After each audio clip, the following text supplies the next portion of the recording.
Welcome back to Nighthawk Films, everyone. My name is Ian Allen, and today I bring you the next character of my Dragon Ball Z She-Figure Arts collection.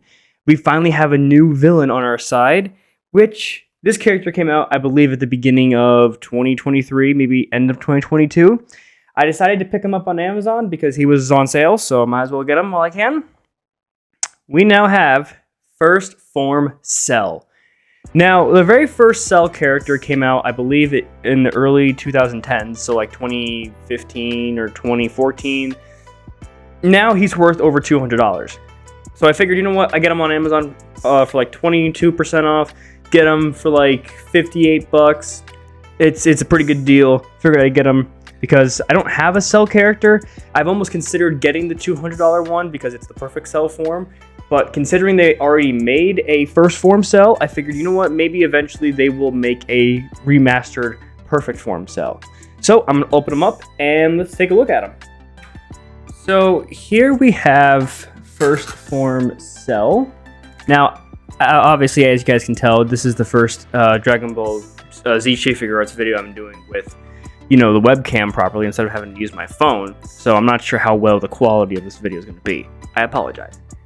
Anyways, so let's just take him out of the box. Actually, hang on. Before we do that, here we have a set of his hands.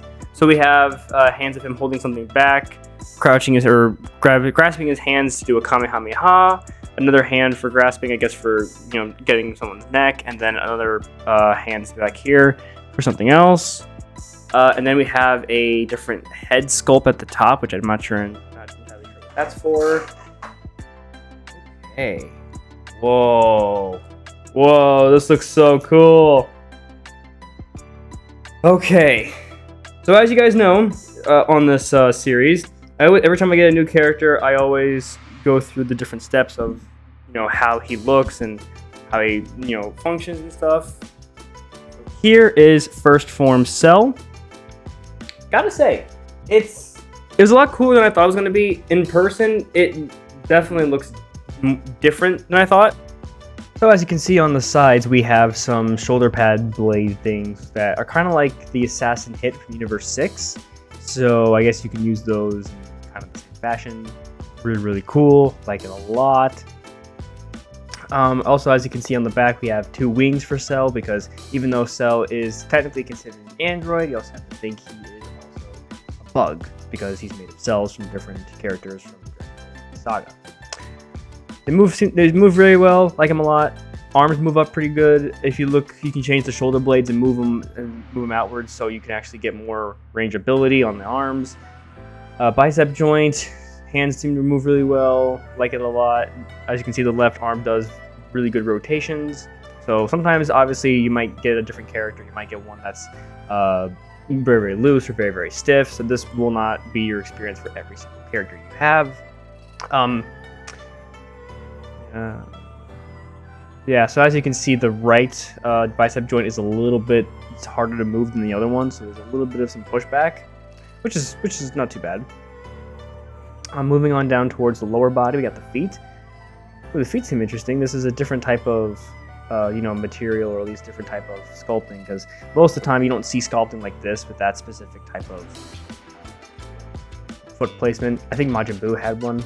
The knee movement's really, really good. Like it a lot. You can do a pretty good movement with those. You can't do a full split with them, as you can clearly see, because of the sculpting that we have. The sculpting, it kind of prevents that from going too high up, so you can't really do too dramatic kicks or too dramatic poses, which is fine.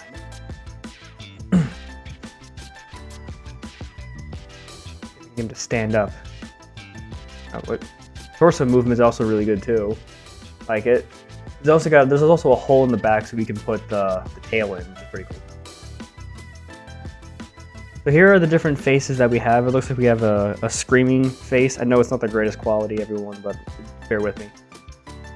We have another face here that seems to be a type of smug look face. So when characters kind of have like a smug look. Then we also seem to have a face of him being kind of smiling, but also kind of not at the same time. So maybe this actually is him smiling. Pretty cool. We have a few different variations of tails here. We have a tail for when he absorbs the androids, so he sucks them up. So if you have android characters of your own, you can make a stop motion video for that. Then we also seem to have a stinger part of the tail, so you can use it for other parts of the tail, of course. Honestly, you guys know I only like to get these characters for stop motion. And then there's the actual tail part itself. So now let's see if we can try and get the tail actually on Cell without any issues. And let's put the stinger one on. Okay, and here we have it. First form Cell with his tail up. The only problem with some of these characters is that there's going to be counterweight or counterbalance, so you kind of have to, balance it out. So you have the tail on the back for weight to kind of weighs it down, and then you also have to have like the front side find a way to have like the right stance so he doesn't fall over too much. As you can see, I'm trying to get him to stand up properly, but it's almost working. Gotta move the tail around a little bit more. And come on. Oh, there we go. Got it. So here we have first form Cell standing up properly. Obviously he's leaning more towards one way, but I'll probably have to figure out how to get a good standing thing over it later on. We're gonna see if we can try and change his hands and see how good the hands do. Hopefully they don't fall off or break off, because sometimes when you get the characters, like the ball joint that connects the hand to the actual character itself might break off, or might get stuck in the hand, or might not. Like you can put it on the hand, you can put the hand on the ball joint, but eventually the ball joint will fall off because it's really loose. So sometimes you have some characters that are good, sometimes they're bad. So there we have it. So this is what it looks like when you have the face off, or at least the head sculpt a part of it at the top. It feels like it's made of a different type of plastic than the other ones. It feels more of a thinner, easier breakable plastic. The other ones feel a little bit tougher, but this one feels a little bit thinner. And obviously, clearly, you see that how the face looks when you take it off, and the head sculpt. The head movement is also very not the greatest. It's very stiff. So I'm wondering if there's a way to, before I use it, it's fine. But I guess for this character, to just take precaution and just make sure that you don't use it too much and end up breaking something off. So the greatest on this character. But there you have it. There you have it. First form Cell. And I think that's all. I mean, because I'm still trying to figure out how these videos are going to be created when I'm making them like this. But either way, this is first form Cell at his finest. Obviously, every character that you get you'll have a different experience. Sometimes you might get a really stiff one. Sometimes you might get a loose one. Sometimes you might get one that's broken. But anyway, yeah, I wasn't planning on doing a video for this character, but I guess I am now, and I have it, and I actually like it a lot. It is really cool. So, with that being said, remember to share this video with your friends and family. I hope you guys have an amazing day, and I will see you guys in the next video. And before we